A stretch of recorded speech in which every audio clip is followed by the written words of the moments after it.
И по какой причине, на ваш взгляд? Дорожники делают асфальт.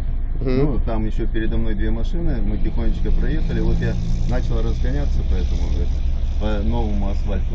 И на ровном месте даже сам не понял. Занесло и все, блин. То есть новый асфальт зло для водителя, да? Я не знаю, мне вот водитель подъехал, говорит, новый асфальт это вообще, говорит, коварно. Стаж водительский сколько ваш?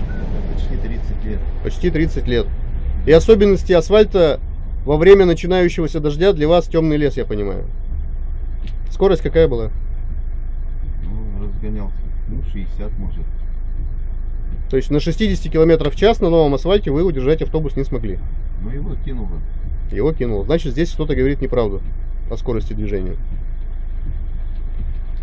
При достаточном стаже и при скорости 60 км в час, и при достаточной осторожности... Я даже сам как-то удивлен. Хорошо, в салоне сколько было пассажиров? 2 человека. Рейс какой выполняете, откуда куда? С Ижевска на наш.